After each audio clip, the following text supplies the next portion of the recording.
योगी आदित्यनाथ नाका गुरुद्वारा पहुंचे हुए हैं। बड़ी खबर आपको लखनऊ से बता रहे हैं, जहां सीएम बैसाखी समागम कार्यक्रम में भाग लिया है। और राजधानी लखनऊ से खबर, जहां डिप्टी सीएम ब्रजेश पाठक भी उनके साथ मौजूद हैं। गुरुद्वारा कलासा पंथ के सृजन दिवस का आयोजन किया गया है। खबर लखनऊ से, जहां सीएम योगी पहुंचे नाका गुरुद्वारा। राजधानी लखनऊ से आपको ये खबर बता रहे हैं, जहां सीएम बैसाखी समागम कार्यक्रम में भाग भी लिया है।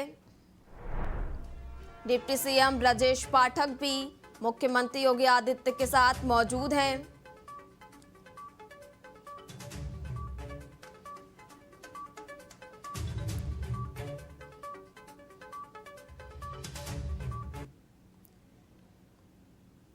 और इस दौरान मुख्यमंत्री योगी आदित्यनाथ क्या कुछ कह रहे हैं, आइए आपको सुनाते हैं। एक तरह इस्लाम में बदलने कि उसकी क्रूर चाल, मंदिरों को तोड़ा जा रहा था, बहन और बेटियों की इज्जत पे हाथ डाला जा रहा था, सरेआम जिस प्रकार के दृश्य उपस्थित थे।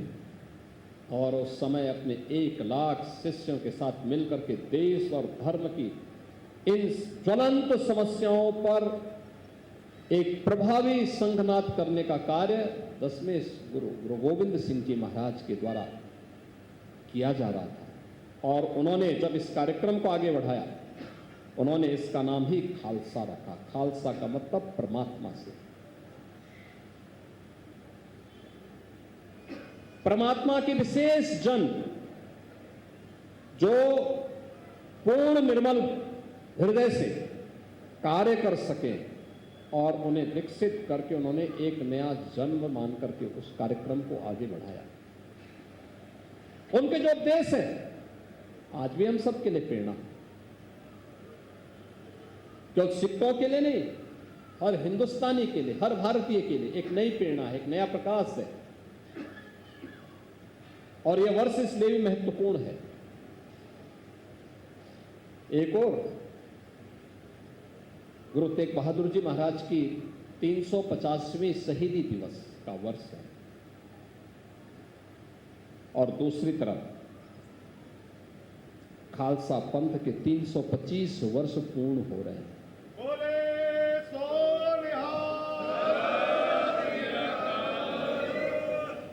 यानी 325 वर्ष की इस यात्रा खालसा पंथ ने की है। और गुरु गोविंद सिंह जी महाराज के बंदे जहां कहीं भी दुनिया के अंदर गए, अपने जज्बे से, अपने संघर्ष से, अपने शौर्य से, अपने पराक्रम से अपना लोहा मनवाए। यही है गुरु के प्रति सच्ची आस्था का भाव। ये उन्हीं की कृपा है कि सिख कहीं भी होगा, वह बिना झुके, बिना डिगे अपने पद पर आगे बढ़ता है, और इसलिए सरदार भी कहलाता है।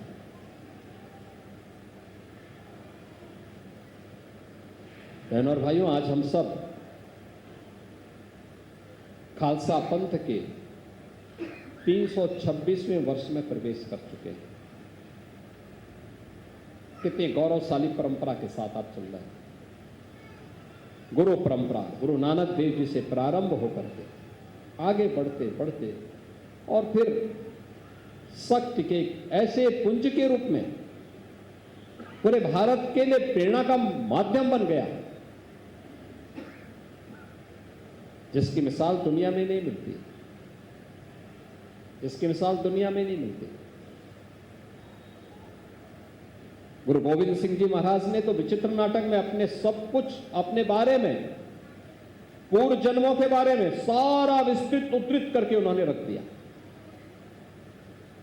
एक नई प्रेरणा है हम सब के लिए, एक नया प्रकाश है। और उस प्रेरणा और प्रकाश से जब भी हम प्रेरित होते रहेंगे, कोई बाधा हमारे मार्ग में कभी नहीं आ सकती। याद रखना, कभी नहीं आ सकती। हम आगे बढ़ेंगे, निश्चित ही आगे बढ़ेंगे। और इसलिए हमारा प्रयास होना चाहिए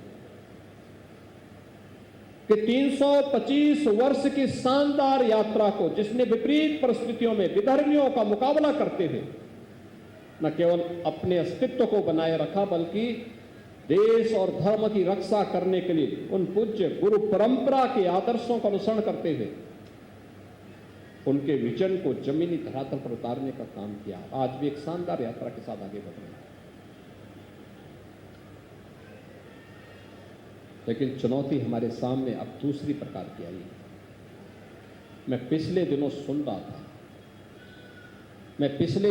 रहा था कि तराई के क्षेत्र में भी और पंजाब में भी धर्मांतरण की घटनाएं घटी। क्या ये हमारे लिए चिंता का विषय नहीं है? गुरु गोविंद सिंह जी महाराज ने तो पंच प्यारों में किनको बनाया था? कोई भेद नहीं। आज भी जब हम लोग कहीं जाते हैं, कोई व्यक्ति कितना भी बड़ा शहर हो, कितने भी लोग आ जाएं, भले ही अन्य जगह कोई उसको लंगर मिले न मिले, लेकिन गुरुद्वारे में उसको लंगर छकने के लिए जरूर मिल जाएगा। बोले सो निहाल। कहीं कोई दिक्कत नहीं, कोई भेद नहीं, कोई पूछता नहीं वह सिख है, नॉन सिख है, किस जाति का है, किस मजहब का है, किस धर्म का है, कहां से आया है, कुछ नहीं। जो आया है हर एक को दे करके इसको हमने मान लिया कि गुरु का प्रसाद है, हर एक व्यक्ति को लेने का अधिकार है। उसी भाव के साथ हर गुरुद्वारे में सेवा आज भी चलती है। सैकड़ों वर्षों की विरासत है, लेकिन तब भी ये घटनाएं क्यों? और इस पर मिलकर के कार्य किए जाने की आवश्यकता है। दोनों प्रकार से रोकना भी है, लेकिन साथ साथ इसका कारण क्या है, उस कारण का निवारण भी स्वयं निकालना है। बीमारी अगर कहीं है, उस बीमारी का ससमय उपचार होना आवश्यक है। दूसरा, जिस पराक्रम के लिए, जिस पुरुषार्थ के लिए गुरु गोविंद सिंह जी महाराज ने खालसा पंथ की स्थापना की, उस पुरुषार्थ से भागना नहीं है। भागना नहीं है। जो भी कौम अपने पुरुषार्थ से डिगेगी, उसके सामने संकट आएगा। इधर उधर भागने की बजाय जहां पे है वहां पर कार्य को और मजबूती के साथ आगे बढ़ाने की आवश्यकता है। मैं देख रहा हूं तराई के क्षेत्र में जिन्होंने उसे एकदम अनुपजाऊ से उपजाऊ बना दिया, आज वहां सोना उगलने की स्थिति।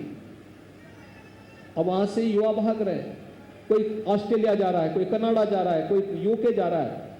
क्यों जा रहे हैं भाई? आपने उस क्षेत्र में कुछ नया करिए। आपके पूर्वजों ने इस बंजर भूमि को, जहां मलेरिया के सिवाय कुछ नहीं था, उपजाऊ बनाया। आज उसको और मजबूती के साथ आगे बढ़ाने की आवश्यकता है। अन्य क्षेत्रों में भी इस प्रकार के कार्यक्रम आयोजित किए जाने चाहिए, जिससे गुरु परंपरा के साथ साथ उन उपदेशों का हम अक्सर से पालन कर सकें, जिसके लिए सब जाने जाते थे। और इसीलिए मैं इस बात को बार बार कहता हूं कि हमें गुरु परंपरा के आयोजनों के साथ सभी लोगों को मिल करके उसे आगे बढ़ाना चाहिए, भव्यता के साथ आयोजित करनी चाहिए। नई पीढ़ी के लिए एक नई प्रेरणा और प्रकाश का कार्यक्रम ये बन सके। और हमें प्रसन्नता है, लखनऊ में जो कार्यक्रम हुए आज देश भर में हो रहे हैं। गुरु गोविंद सिंह जी महाराज के 4 साहबजादों के स्मृति में वीर बाल दिवस मांग होती थी, हो नहीं पाता था। एक बार जैसे ही मुख्यमंत्री आवास पर होना प्रारंभ हुआ और उसके बाद आदरणीय प्रधानमंत्री जी ने 26 दिसंबर की तिथि वीर बाल दिवस के रूप में पूरे देश के अंदर घोषित कर दिया। ये आकर्षण था। किसी को भी इससे पहले जवान पे तो सबकी थी, लेकिन कोई इस आयोजन के साथ नहीं जुड़ पाता था। लेकिन आज पूरा देश जुड़ता है, नौजवानों के मन में भाव आ गया है। गुरु गोविंद सिंह जी महाराज के 4 साहबजादे सरहिंद के लिए कैसे इन्होंने अपने आप को बलिदान किया, यह आज हर नौजवान के मुंह पर आज शब्द निकलते हैं। और इसीलिए हमें इन कार्यक्रमों को एक नई प्रेरणा के साथ जोड़ा है, एक नए कंपटीशन के साथ जोड़ा है और गुरु तेग बहादुर जी महाराज की 350वीं शहीद दिवस का कार्यक्रम है इस वर्ष पड़ रहा है। कार्यक्रम भव्य हो। मेरे साथ 2 बार बैठक हुई है। जल्दी से कमेटी अपनी रणनीति तैयार करके आगे बढ़ाए। राज्य सरकार के स्तर पर क्या क्या कार्यक्रम होने हैं, कहां कहां पे सहयोग की आवश्यकता है, पहले से ही अपनी पूरी कार्य योजना उपलब्ध करवा देंगे तो मुझे लगता है कि हमें भी उसको और तेजी के साथ आगे बढ़ाने में मदद मिलेगी। हम चाहते हैं बहुत अच्छा कार्यक्रम उत्तर प्रदेश के अंदर होना चाहिए, बड़े कार्यक्रम होने चाहिए, बड़े स्तर पर होने चाहिए, बोले सो निहाल। हर जगह होने चाहिए। क्योंकि गुरु तेग बहादुर जी महाराज का हो, गुरु गोविंद सिंह जी महाराज का हो, गुरु गोविंद सिंह जी महाराज के 4 साहबजादों का हो, सिख गुरुओं का हो, या देश और धर्म की रक्षा करने के लिए सिख योद्धाओं का बलिदान तो उनके लिए, अपने परिवार के लिए नहीं था, उनके लिए स्वयं के लिए नहीं था, इस देश और धर्म के लिए था। और देश और धर्म के लिए हुआ कोई भी योगदान वह व्यर्थ में नहीं जाना चाहिए।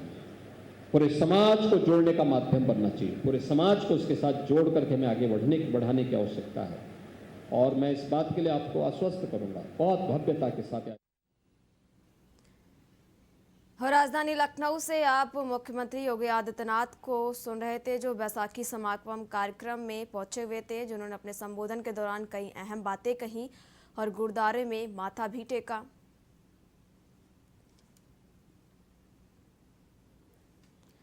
और तस्वीरों में आप देख सकते हैं कि मुख्यमंत्री योगी आदित्यनाथ गुरुद्वारे पहुंचे हुए हैं और बैसाखी समापन कार्यक्रम में भी शामिल हुए और अपने संबोधन के दौरान कई अहम बातें भी कही उन्होंने।